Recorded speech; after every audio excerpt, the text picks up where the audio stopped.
The roar of the crowd hit Seraphine like a physical blow as the iron gates groaned open. Beyond them lay the arena of proving, a vast circular pit of packed red earth surrounded by thousands of howling spectators. The afternoon sun blazed overhead, merciless and blinding. Move, reject. A guard's boot connected with her lower back, sending her stumbling through the gates. She caught herself before falling, refusing to give them the satisfaction. "Mama, what's happening?" A child's voice rose from somewhere in the stands, innocent and confused. "Hush, Talia. Watch and learn what happens to those who defy the pack." Seraphine's chest tightened at the exchange. She had been that child once, watching punishments from her father's shoulders, never imagining she would one day stand where the condemned stood. The arena of proving was ancient, carved into the mountainside generations ago when the Valdrin pack first claimed these territories. Its stones had witnessed countless trials, countless deaths. Today, it would witness hers. She was one of 7 Omegas being herded into the arena like cattle. The others wept openly, their terror filling the air with the acrid scent of fear. Seraphine kept her face blank, her emotions locked behind walls she had spent years building, walls that had kept her sane through rejection after rejection, through her father's cold disappointment, through the whispers that followed her everywhere. "Citizens of Valdrin!" High Counselor Morith's voice boomed across the arena, amplified by the ancient acoustics. He stood on the elevated platform reserved for pack leadership, his silver robes catching the light like armor. "Today we cleanse our pack of weakness. These Omegas have been deemed unworthy, rejected by every Alpha who sampled their scent, a burden on our resources, and a stain on our bloodline." The crowd jeered. Someone threw rotting fruit. It splattered against the shoulder of the Omega beside Seraphine, a girl who couldn't have been older than 17. She whimpered, trembling so violently that Seraphine could hear her teeth chattering. Today, they faced the trial of fangs. Morith's thin lips curved into something cruel. "They will fight our warrior betas. Those who survive earn exile. Those who fall." He gestured dramatically to the dark stains on the arena floor that no amount of sand could fully cover. Seraphine's blood ran cold. The trial of fangs wasn't a trial. It was an execution dressed in the language of tradition. Omegas weren't built for combat. They were healers, nurturers, peacemakers. Sending them against trained warrior betas was murder with extra steps, and everyone in this arena knew it. They just didn't care. Her eyes swept the arena, cataloging exits, counting guards, calculating impossible odds. That's when she noticed the commotion on the royal platform. A new group had arrived, visitors from the look of their unfamiliar banners. Black cloth emblazoned with a silver wolf's head, teeth bared in eternal challenge. At their center stood a man who made everyone around him seem diminished by comparison. He was tall, broad-shouldered, with dark hair that fell past his jaw and a face carved from granite and shadow. But it was his presence that stole Seraphine's breath. Power radiated from him like heat from a forge, pressing against her senses even from this distance. She had never felt anything like it. "Who is that?" one of the other Omegas whispered. "Kavrin Thornwood," another answered, her voice trembling. "Alpha King of the Northern Dominion. They say he's never lost a battle. They say he can shift faster than the eye can follow. They say he's searching for his mate, but no Omega has ever been worthy." Seraphine stared at the Alpha King, and for one impossible moment, his gaze found hers across the crowded arena. Eyes like molten gold locked onto her face with an intensity that made her forget to breathe. She felt pinned in place, examined, seen in a way she had never been seen before. Then Morith was speaking again, and the moment shattered. "Release the betas." 4 massive warriors burst from the opposite gates, already half-shifted, their bodies caught between human and wolf. Claws extended, fangs bared, eyes glowing with predatory hunger. The crowd screamed its approval, stamping feet and howling for blood. The Omega beside Seraphine, the young one, fell to her knees, sobbing. "Please, please, I don't want to die." Something cracked inside Seraphine's chest. She had spent her entire life being told she was worthless, rejected by her father for not being the alpha son he wanted, rejected by every potential mate at every matching ceremony since she came of age, rejected by her own pack, who saw Omegas as nothing more than breeding stock or servants. She was so tired of being rejected, so tired of watching others suffer while she stood paralyzed by her own fear. The first beta lunged toward the sobbing girl, claws raised for a killing strike, and Seraphine moved. She didn't think, didn't plan. Her body simply placed itself between predator and prey. Her arms spread wide as if she could shield this stranger with nothing but flesh and defiance. It was foolish. It was suicidal. It was the first time in her life she had felt truly alive. The beta's claws stopped inches from her throat. His glowing eyes widened with surprise, then narrowed with amusement. He was massive up close, muscles rippling beneath skin that was already sprouting coarse fur. "You want to die first, little Omega?" His voice was a guttural rasp, barely human. "I can arrange that." "Seraphine," her younger brother's voice cut through the crowd's noise. She spotted Cassian in the stands, his face pale with horror, held back by 2 guards. He had tried to stop this, had begged the council for mercy. They had laughed at him. The beta's claw traced down her cheek, drawing a thin line of blood. The sting was sharp, bright, almost clarifying. Such pretty skin. It'll look lovely decorating the arena floor. Seraphine held his gaze without flinching. Her heart hammered against her ribs, but she refused to let him see her fear. "Then stop talking and do it," the beta snarled, arm pulling back for the strike. "Hold." The single word crashed across the arena like thunder, freezing everyone in place. Seraphine's head snapped toward the royal platform, where the Alpha King had risen to his feet.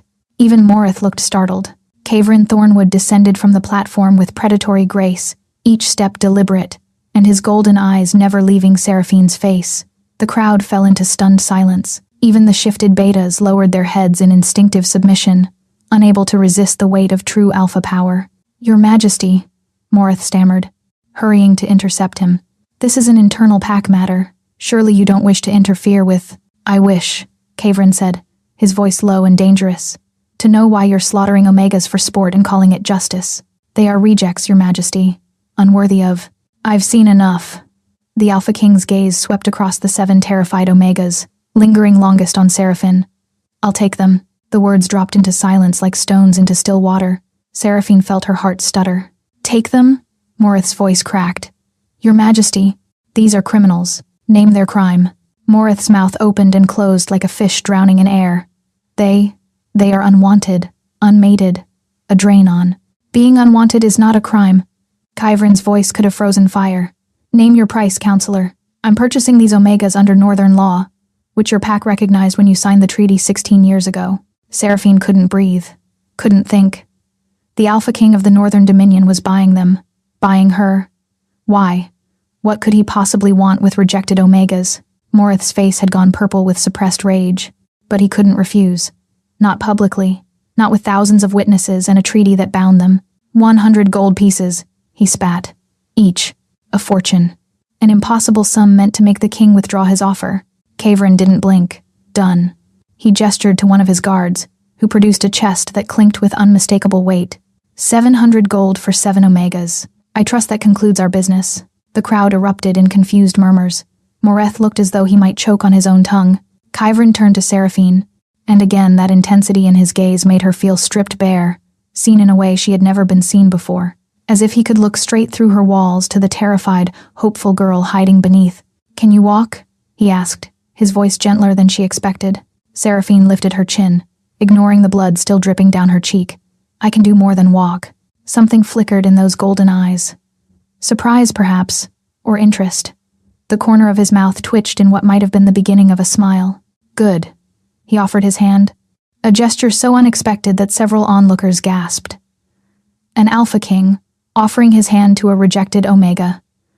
"Then let's get you out of here." Seraphine stared at his outstretched palm. Every instinct screamed at her to be suspicious. Powerful men didn't help people like her without wanting something in return. There was always a price. But behind her, 6 other Omegas were still trembling with terror. The young one was still on her knees, and the betas were still watching with hungry eyes, waiting for the Northern King to change his mind. Seraphine took his hand. His fingers closed around hers, warm and strong, and a jolt of something electric raced up her arm. She saw his eyes widen slightly, saw his nostrils flare as if catching an unexpected scent. Something shifted in his expression, surprise, wonder, and something deeper that she couldn't name. "Interesting," he murmured, so low only she could hear. Then he was leading her toward the arena gates, his guards falling into formation around the cluster of rescued Omegas. The crowd parted before them like water before a ship's prow. As they passed through the gates, Seraphine allowed herself one glance back at the arena. Morith stood on his platform, radiating impotent fury. Her brother Cassian was being released by the guards, his face a mask of disbelief and desperate hope. She had walked into the arena of proving, expecting to die. Instead, she was walking out belonging to an Alpha King, and she had no idea if that was salvation or simply a different kind of doom. The journey from the arena to the Northern Delegation's encampment took them through Valdrin territory. Seraphine walked in a daze, aware of whispers and hostile glares, the protective formation of northern guards surrounding them, and the Alpha King, who walked at the front of their group with a stride that suggested he owned every inch of ground beneath his feet. Where are they taking us? The young Omega Seraphine had learned her name was Elira, pressed close to her side, still trembling. Her earlier sobs had faded to hiccups and sniffles. I don't know, Seraphine admitted. Are we slaves now? I've heard stories about northern packs. Enough. Seraphine softened her voice when Elira flinched. We're alive. Right now, that's enough. But privately, the same fears gnawed at her. 700 gold pieces was a staggering sum more than most families earned in a lifetime. No one spent that kind of money without expecting significant return on their investment. The encampment appeared around a bend in the road, dozens of tents arranged in precise military formation, banners bearing the Thornwood crest snapping in the wind. Wolves in both human and shifted form moved between the structures, pausing to watch the newcomers with curious eyes. Fenric, the Alpha King called to a grizzled older man with silver threaded through his dark beard. See that our guests are given food, clean clothes, and a place to rest. Have you examine any injuries? Guests, not property, not prizes. Seraphine filed the word away, uncertain what to make of it. The other Omegas were led toward a large tent, but when Seraphine moved to follow, a hand caught her elbow. She spun, instincts flaring, to find the Alpha King standing behind her. Not you, he said. We need to talk. Seraphine's pulse jumped. About what? About why you're different from the others. About why you stepped in front of that beta's claws instead of running. About why touching your hand felt like grasping lightning. She had no answer for the last part. She had felt it too. That electric surge, but the other questions had simple answers. I stepped in front of her because she was going to die, Seraphine said flatly. I didn't think. You didn't think. The Alpha King's lips twitched. You saw certain death coming for someone else and threw yourself in its path without thinking. That's either the bravest or most foolish thing I've witnessed in a decade. Does it matter which? It might. He gestured toward a smaller tent set apart from the others. Walk with me. It wasn't a request. Seraphine recognized the tone of someone accustomed to absolute obedience. But there was no menace in it. No threat lurking beneath the surface. Just authority, worn as naturally as his own skin. She walked with him. The tent's interior was sparse but comfortable. A desk covered in maps, a sleeping pallet, a small chest. No luxuries, no ostentation. This was a warrior's space, functional and efficient. Sit, Kavrin said, indicating a cushioned stool. He remained standing, arms crossed, studying her as if she were a puzzle he couldn't quite solve. Seraphine sat, back straight, refusing to be intimidated. You paid 700 gold for us. Why? Direct. Good. He began to pace, a restless energy in his movements. I'll be equally direct. What I witnessed today disgusted me. Omegas aren't disposable. They're essential to pack stability, to the continuation of bloodlines, to the very fabric of our society. Slaughtering them because no one has claimed them yet is barbarism. Yet, Seraphine repeated, you think someone should have claimed us? I think the fault lies with the Alphas too blind to recognize value when it stands before them. His gaze locked onto hers. Tell me about yourself. Your name, your history. Why were you in that arena? Seraphine hesitated. Her history wasn't something she shared easily. It was a wound she kept bandaged and hidden, rarely exposed to light. But something about this Alpha, his directness, perhaps, or the way he had looked at her in the arena made her want to answer honestly. My name is Seraphine Ashvale. My father was Beta Commander Torwin Ashvale. He wanted an Alpha son. He got me instead. She kept her voice flat, emotionless. When my mother died giving birth to my brother Cassian, my father blamed me for being the wrong kind of child in the first place.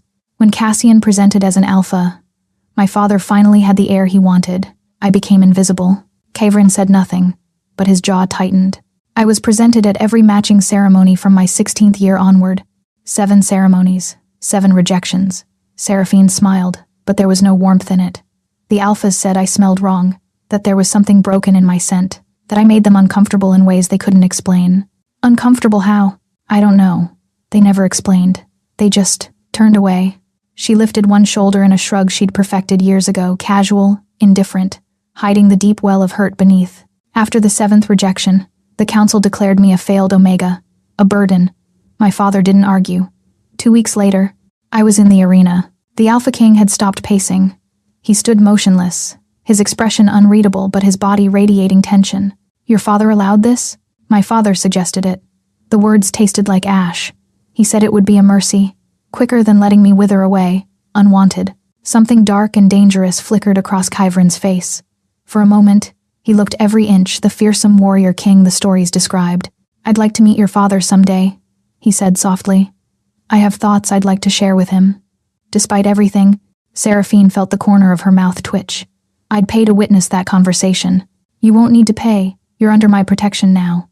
He moved closer, close enough that she could smell him pine and smoke and something wild, like the forest after a storm. Which brings me to my next question. "What do you want, Seraphine Ashvale?"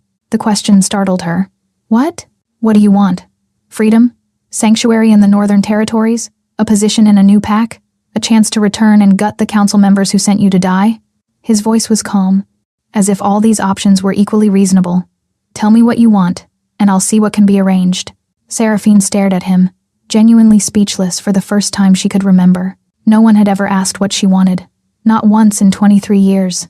She had been told what to be, what to do, what to accept, but never asked. "I don't know," she admitted finally. "I never thought I'd live long enough for it to matter." Kyvrin crouched before her, bringing their faces level. This close, she could see the striations in his golden eyes, like fire trapped in glass. Could see the faint scars on his jaw and cheekbones that spoke of battles survived. Could feel the warmth radiating from his body. "Then let me make you a promise, Seraphine Ashvale."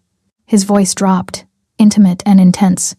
"You will live, long enough to discover what you want, and long enough to claim it for yourself. This I swear." Seraphine's heart was pounding against her ribs. She didn't understand this man, this king, who spent fortunes on rejected omegas, who asked her desires as if they mattered, who made promises he had no reason to keep. "Why?" she whispered.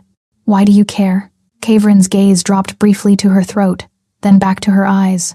Something shifted in his expression, a crack in his composure that revealed something raw beneath. "Because when I touched your hand," he said slowly, "every instinct I possess screamed one word. A word my wolf had been silent about for years since my father died and grief made him retreat. But when our hands met, he woke, and he said one word." "What word?" He didn't answer immediately. Instead, he rose, stepping back as if needing distance. "Rest now," he said, his voice once again controlled. "We leave for the Northern Territories at dawn. The journey takes 3 weeks, and you'll need your strength." "Your Majesty," Kyvrin. He paused at the tent's entrance. "When we're alone, call me Kyvrin." Then he was gone, leaving Seraphine sitting in stunned silence, her mind racing with questions and her hand still tingling where he had touched it. What word? The question haunted her as she was escorted to the Omega tent, as she was given food and fresh clothing, as she lay awake on a clean pallet, listening to the soft breathing of the other rescued Omegas. What word had the Alpha King heard? And why did some part of her, buried deep beneath years of rejection and pain, already know the answer? 3 days into the journey north, Seraphine was certain of 3 things. First, the northern wolves weren't savage. They treated the refugees with careful courtesy. Second, something was happening to her body.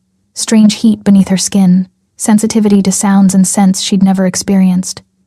She could smell a rabbit from 50 yards away. Third, the Alpha King was avoiding her. Since their conversation in his tent, Kyvrin had not spoken to her directly once. He rode at the head of the caravan, conducted business with his officers, occasionally checked on the other Omegas, but whenever his path might cross Seraphine's, he found reasons to turn away. It stung more than it should have. "He watches you," Alira said one evening. "When you're not looking, you're imagining things." That night, Seraphine couldn't sleep. The heat had intensified. She slipped outside to a stream, pressing icy water to her face. "You shouldn't be out here alone." She spun, heart lurching, to find Kyvrin standing a few feet away. He wore simple traveling clothes, his hair loose around his face, and looked like he hadn't slept any better than she had. Dark circles shadowed his golden eyes. "I needed air," she said. "You needed answers." He moved closer, but stopped at the edge of the stream bank, maintaining careful distance. "I can smell it on you, the confusion, the fear. Something is changing, and you don't understand what." Seraphine's hands trembled. "Do you understand, I mean?" Kyvrin was silent for a long moment. When he spoke, his voice was rough. "The day I touched your hand, I heard my wolf speak for the first time in years. After my father died, he went quiet grief," the shaman said. "Some wolves never recover from losing their alpha parent. But when our hands met, he woke, and he said one word. He let the word hang in the air between them. Mate.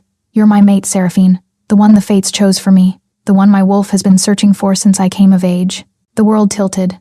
Seraphine grabbed the nearest tree to steady herself. That's impossible. I'm a rejected Omega.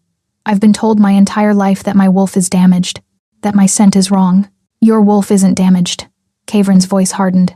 She's dormant, suppressed by years of trauma and rejection and being told you were worthless. And your scent isn't wrong, it's so right that every alpha who encountered you ran because they weren't strong enough to claim you. They sensed a power in you they couldn't match, and it terrified them. I don't understand. Neither do I. Not fully. He ran a hand through his hair, frustration evident in every line of his body. I've sent messages to our pack's historians, our oldest shamans. There are legends about Omegas born with sleeping wolves. Omegas whose power only awakens when they meet their true mate. I didn't believe them until I met you. Seraphine's legs gave out. She sank to the ground, her mind reeling. Everything she'd been told her entire life that she was broken, wrong, unwanted might have been lies, or misunderstanding, or both. The changes you're feeling, Kavrin continued, crouching before her. The heat, the heightened senses your wolf is waking up. Being near me, near your mate, is triggering the process. You've been avoiding me, because I'm terrified of what I might do. The admission seemed torn from him against his will. The mate bond is overwhelming. Every instinct I have demands I claim you, mark you, make you mine in every way possible. But you don't know me, you don't trust me, and you've spent your entire life having choices stolen from you. His hands clenched into fists. I won't be another alpha who takes what you don't freely give. Seraphine stared at him, something cracking open in her chest. He was the Alpha King. He could have taken whatever he wanted. No one would have stopped him, and many would have praised him for it. Instead, he was fighting his own instincts, torturing himself to give her the choice she'd never had. Kavrin, she whispered. His name on her lips made him shudder. Don't, he said hoarsely. Don't say my name like that. My control is hanging by threads as it is. What if I want your control to break? His eyes snapped to hers, blazing gold in the moonlight. You don't know what you're saying. I know that I've felt more alive in the past 3 days than in the past 23 years. Seraphine pushed herself to her feet, moving toward him despite every rational thought, screaming caution. I know that when you touched me, I felt something I'd given up hoping to ever feel. I know that whatever is happening to me, whatever I'm becoming, it started with you. Kavrin stood frozen, his chest heaving. If you come any closer, I won't be able to stop myself from touching you. Maybe I don't want you to stop. She took another step. His control shattered. One moment he was standing apart from her. The next his hands were cradling her face, his body pressed against hers, his mouth hovering a breath away from her lips. Last chance, he growled. Tell me to stop. Seraphine answered by closing the distance between them. The kiss was nothing like she had imagined first kisses to be. It wasn't gentle or tentative. It was consuming, devastating, a wildfire that burned through every defense she'd ever built. His lips claimed hers with desperate hunger, and she answered with equal ferocity, her hands fisting in his shirt, pulling him closer. Heat exploded through her body, but this time it wasn't uncomfortable. It was glorious, transformative, as if every cell was waking up after a long sleep. She heard something crack deep inside her. Not bone, but something metaphysical. A barrier breaking, a cage opening, and then pain. Seraphine gasped, tearing herself away from Kavrin as agony lanced through her spine. She collapsed to her knees, her vision blurring, and her body convulsing. Seraphine! Kavrin's voice was frantic. What's happening? I can't. The pain intensified, radiating outward from her core until every inch of her felt like it was being torn apart and rebuilt. She heard herself screaming but couldn't stop, and beneath the agony, she heard something else. A voice she had never heard before, ancient and wild and female. Finally, her wolf whispered. Finally, you let me wake. The last thing Seraphine saw before darkness claimed her was Kavrin's terrified face, and beyond him, the full moon blazing silver-white in the midnight sky. Seraphine drifted in and out of consciousness for what felt like eternity. Fragments reached her through the darkness, voices urgent with worry, the sensation of being carried, the scent of pine and smoke that she now associated with safety. Rest, her wolf murmured. The awakening takes time. Let your body adjust. When she finally opened her eyes, she was lying in a bed softer than any she had ever known, surrounded by walls of polished wood. Daylight streamed through a window, carrying the scent of mountain air and distant snow. She's awake! Alira's face appeared above her, pale with relief. She's awake, Your Majesty. Footsteps, quick and heavy. Then Kavrin was there, his face drawn with exhaustion and fear that melted into overwhelming relief when his eyes met hers. Seraphine. Her name was a prayer on his lips, You've been unconscious for 4 days. 4 days? Her voice came out raspy, weak. Your wolf was waking up. An older woman appeared beside the bed, silver-haired, with kind eyes and capable hands. My name is Isolde. I'm the Northern Pack's chief healer. What you experienced was a dormant awakening. It's rare, 1 in 10,000, but survivable. Clearly. Seraphine struggled to sit up. Her body felt strange, stronger, somehow, and more sensitive. She could hear Elira's heartbeat across the room, could smell the herbs Isolde had been mixing, could sense the tension radiating from Kavrin. My wolf, she said slowly. I can feel her now. She's there. I've always been here, her wolf replied. You just couldn't hear me. Kavrin sat on the edge of the bed, his hand finding hers. The touch sent sparks racing up her arm, but this time it wasn't painful. It felt right. How do you feel? He asked. Different. Seraphine flexed her fingers, marveling at the subtle strength she could feel in them.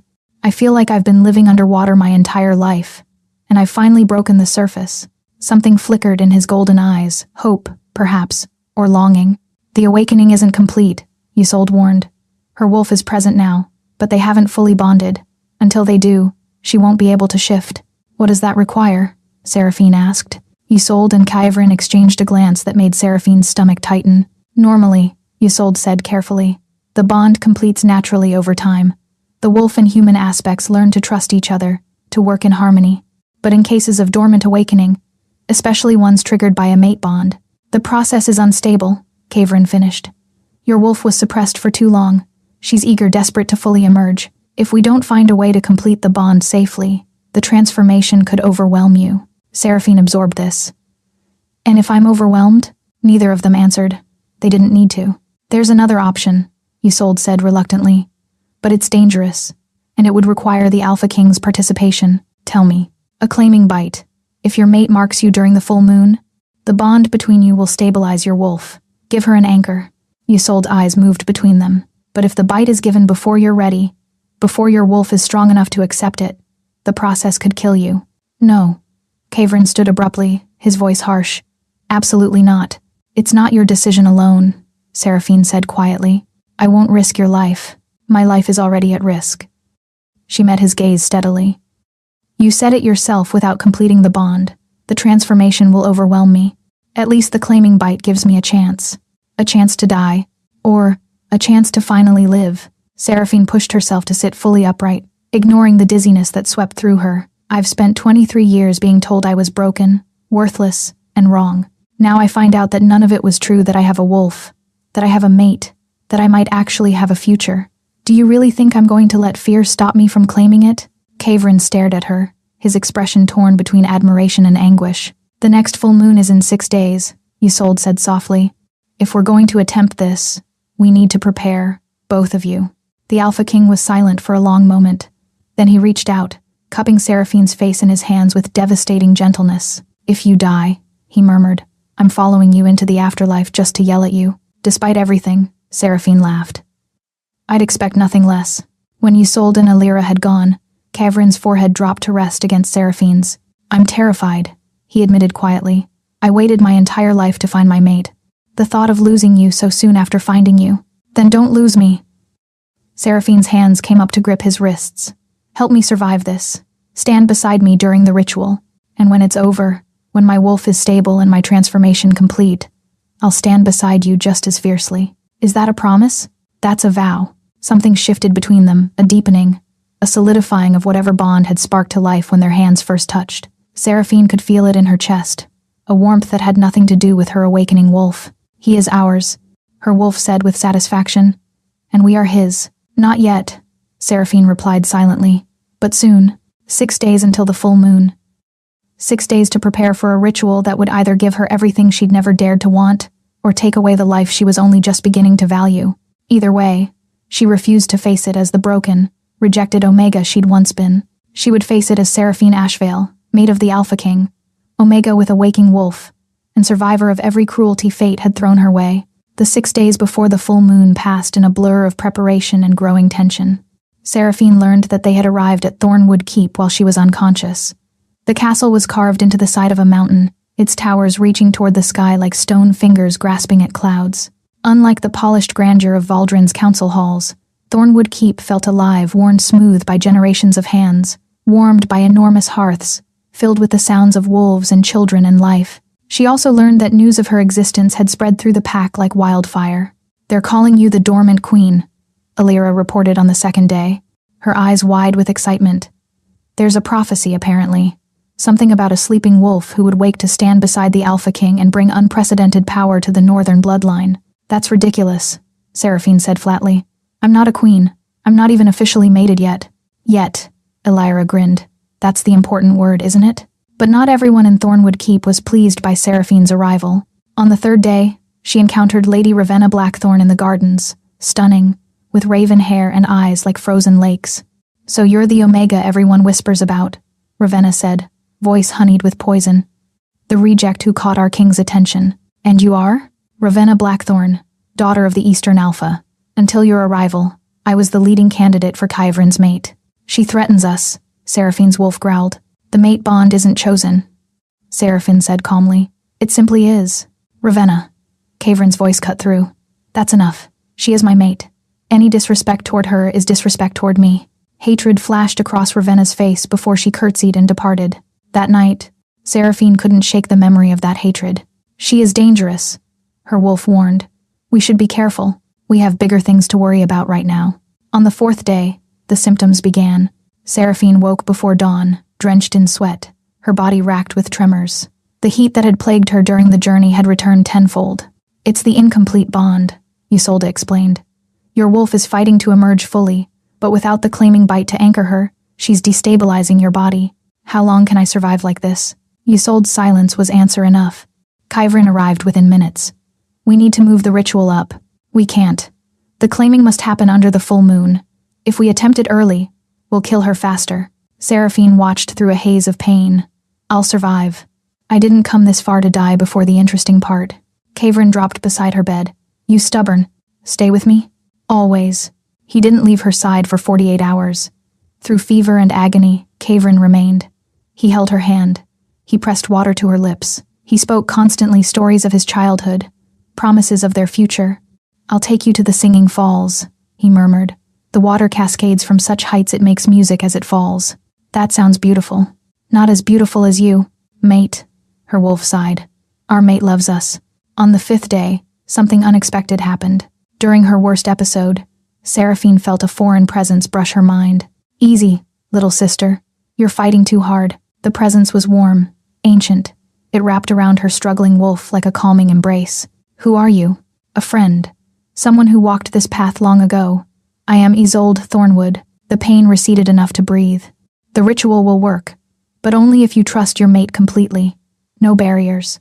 He must see all of you, the strength and the weakness." When Seraphine told Kyvrin about the visitation, something shifted in his expression. "Do you trust me completely?" he asked quietly. Seraphine touched his face. "Yes, Kyvrin Thornwood. With my life, my wolf, and whatever future we might have." He pressed his forehead to hers. "Then tomorrow, we claim each other, and nothing will ever separate us again." The night of the full moon arrived with electric charge. Seraphine stood in the ritual chamber beneath the castle, a circular space carved from living rock, lit by hundreds of candles. Ancient symbols covered the walls. She wore a simple white gown, feet bare against cold stone. Only a handful attended, claiming rituals, the pack's eldest shaman, the chief healer, and witnesses chosen by each party. At the center, only Seraphine and Kyvrin remained. He faced her bare-chested, marked with ceremonial paint. Candlelight turned his skin to bronze, his eyes to molten gold. "He is magnificent," her wolf breathed. The ancient shaman raised her hands. "We gather beneath the full moon to witness a sacred bond. Let the spirits bear witness. Alpha King Kyvrin Thornwood. Do you accept this woman as your mate?" "I will." "Seraphine Ashvale. Do you accept this man?" "I will." "Then approach. Let your wolves speak." They moved together. When Kyvrin took her hands, Seraphine's wolf surged forward, not aggressively, but joyfully. Two becoming one. "I need to bite you now," Kyvrin said, his voice strained. "It will hurt. Claim me." His head descended, lips warm against her neck. "Mine," he breathed. "Yours." His teeth sank deep. Pain exploded sharp, brilliant, all-consuming. But beneath it, something else. Doors flying open, chains shattering. "Yes," her wolf howled. Finally, the bond snapped into place. Suddenly Seraphine could feel Kyvrin, his emotions, thoughts, soul, his overwhelming love. his fierce protectiveness, and his wolf, greeting hers. "Brother," her wolf said. "Sister," his answered. "Welcome home." When Kyvrin lifted his head, tears shone in his eyes. "You're alive. You're mine. Not just yours. Turn around." He obeyed, baring his throat. Ultimate trust. She rose on her toes and bit down. His blood tasted like lightning and thunderstorms. The bond deepened completely. "It is done," the shaman announced. But something else was happening. Seraphine's body began to glow. Silver light emanated from her skin, blazing like captured moonlight. "She's shifting," Isolde gasped. Seraphine dropped to her knees as bones reformed. But unlike her awakening, this felt natural, the pain of birth, not death. Her spine elongated, fur sprouted, silver white and gleaming. Then she stood on 4 legs. She was a massive she-wolf, coat shimmering with luminescence, eyes blazing with power. "Hello," she said through the bond. Kyvrin shifted, a massive black wolf with blazing eyes. "Hello, my queen." They touched noses, wolf to wolf. "The dormant has awakened," the shaman cried. "All hail the Alpha Queen." They burst into the moonlit night, racing through mountains for hours, 2 wolves moving as one. Above them, the full moon blazed like a blessing. The following days were the happiest of Seraphine's life. She spent hours practicing her shift. Her wolf was magnificent, fast, strong, connected to Kyvrin's in ways that transcended proximity. The pack embraced her with overwhelming warmth. The rescued Omegas found positions and purpose. Alira was training as a healer. "They love you," Kyvrin said one evening. "The pack has already accepted you as queen. I'm not sure I know how to be a queen. You've already been one. In the arena, when you protected a stranger. During the ritual, when you bit me back. Queens aren't made by crowns. They're made by choices." She kissed him, still amazed this was allowed. But their peace was not to last. On the 7th day, everything changed. Seraphine was in the great hall when the doors burst open. A wounded warrior stumbled through. "Attack!" The southern border Valdrin wolves' silver weapons. Within the hour, Thornwood mobilized for war. "Stay here," Kyvrin commanded. "I'll return when it's over. Let me come. Your wolf is barely a week old. I cannot fight while worried about you. Come back to me. Promise." "I promise." He kissed her fiercely, shifted, and was gone. The waiting was torture. Hours passed. Wounded wolves returned, but Kyvrin did not return. On the 2nd day, Fenric appeared, gray-faced. "The battle is won." But Morith unleashed a weapon targeting mated alphas. The king collapsed. "He's dying." Seraphine's world tilted. "Take me to him." Kyvrin lay in their chambers, ravaged by spreading poison. Silver-black veins crawled beneath his skin. "Seraphine," his voice was barely audible. "I'm sorry. Don't apologize. You're going to be fine." But through their bond, she felt the truth. He was fading. "The bond is keeping him alive," Isolde said, "but also spreading the poison to you. If we don't sever it." "No, we are not severing anything. You'll die with him. Then I'll die with him." Kyvrin's fingers tightened. "No, let me go." "Like hell I do." Then Seraphine remembered her magic, the healing gift she had buried so deep. Everyone out. When they were alone, she placed her hands over his heart. "Something that will save you or kill us both. Seraphine, trust me." Golden light erupted from her palms, brighter than ever before. It poured into Kyvrin, chasing the poison, but the poison fought back. "More," her wolf urged. Seraphine poured everything into it, magic, life force, essence. She felt herself weakening. "If this kills me, at least he'll live." But then the mate bond flared, not as a conduit for poison, but for healing. Their essences merged, shared, equalized. Together, their combined power blazed brighter than the sun. The poison screamed, then vanished.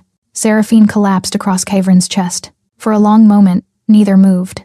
Then his hand cradled her head. "You impossible woman. I saved you. You nearly killed yourself. Worth it." He kissed her, gentle, desperate, overflowing. When Isolde rushed in, she found the Alpha King sitting up, color returning, with the Alpha Queen asleep against his chest. The impossible had happened. Seraphine slept for 3 days. When she woke, Kyvrin sat beside the bed, healthy again. "How long?" 3 days. "It was a miracle you survived. My specialty." On the 4th day, Fenric arrived with troubling news. "Valdrin is preparing another assault. Morith has allied with 3 packs to eliminate the Wolf Witch and her corrupted king." "Wolf Witch?" "Word of your healing spread. They're using it to justify aggression." "How long?" 2 weeks. Kyvrin stood. "Then we prepare." Seraphine rose despite her weakness. "I'm coming with you." "I'm your queen." His expression softened with pride. Come then, let's plan a war together. 3 days before the expected assault, everything shattered.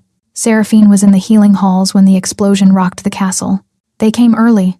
Through the bond, she felt Kavrin's fury. Stay inside. But Valdrin wolves poured through the breach, silver weapons gleaming, eyes glazed with unnatural enhancement. And at their head, Morith himself. Find the witch. Bring her alive. Kill everyone else. Seraphine grabbed the healers. Get to the inner keep. Go! She shifted as attackers reached her. They dare attack our home. She fought ferociously. 3 enemies fell before they overwhelmed her. Silver chains wrapped around her limbs, burning. Shift back, Morith commanded. Or see how much silver your wolf can endure. Seraphine shifted, gasping as silver burned her skin. The wolf witch. Morith circled. Not so powerful now. My mate will kill you. Your mate is occupied with forces attacking from 3 directions. By the time he reaches you, you'll be dead and the bond's backlash will destroy him. Through the bond, she felt Kavrin fighting to reach her. Hold on, I'm coming. But he was too far. Morith drew a blade pulsing with malevolent energy. This blade severs mate bonds. When it pierces your heart, your king will feel you die. You're insane. Practical. He raised the blade. Any last words? Kavrin, I love you. Don't you dare say goodbye. The blade descended, and Seraphine stopped fighting. She poured every ounce of magical energy outward, not to heal, but to destroy. Golden light exploded like a supernova.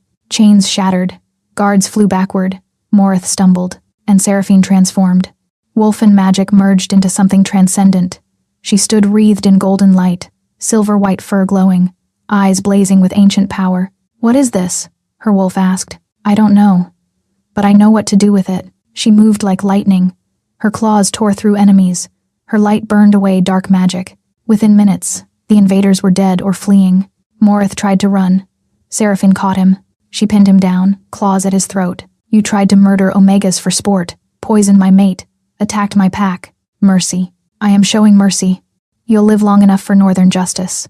She knocked him unconscious and leaped through the breach. Survivors would tell stories of what they witnessed.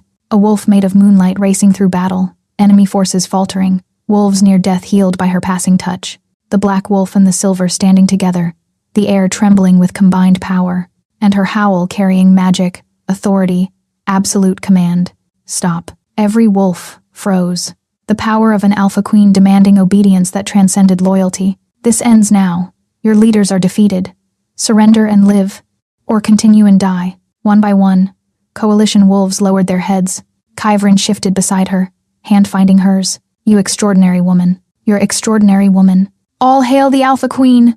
The cry spread across the battlefield. Seraphine stood in the ruins mate beside her, pack around her, enemies at her feet. Not just a queen, a legend. 7 months later, Seraphine stood on Thornwood Keep's balcony, watching the sun rise. So much had changed. The coalition packs had sworn fealty. Morith had faced justice. Valdrin had a new council that had apologized for its treatment of Omegas. Cassian had been instrumental in the reforms. Thinking too loudly again. Kavrin's arms wrapped around her. Good thoughts. She leaned into him, thinking about how different everything is. 7 months ago, you were preparing for another rejection, and you were resigned to a political mating. Don't remind me. Comfortable silence. Illyra completed her training. Isolde says she's the most talented in decades. The other Omegas are thriving. 3 found mates, and no Omega will ever face the arena of proving again. Kavrin pressed a kiss to her forehead. You changed everything. We changed everything.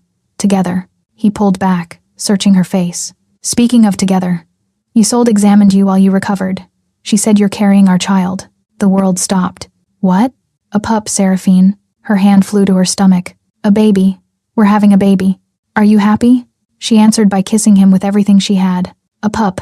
Her wolf crooned. Our pack grows. When they broke apart, both were crying. I never thought I'd have this, Seraphine said. Any of this. And now? She looked at the kingdom that had become home, at the mountains where she ran with her mate under every moon, at the future stretching before them. Now I have everything. He pulled her close. They had faced death and betrayal, war and darkness, and they had emerged triumphant. This was their story. This was their home. This was their forever. The end. Thank you so much for listening. I hope you enjoyed the story. If you'd like to listen on the go, all my stories are also available on Spotify. You'll find the link in the description below. A big thank you to everyone who's following. Your support truly means the world to me.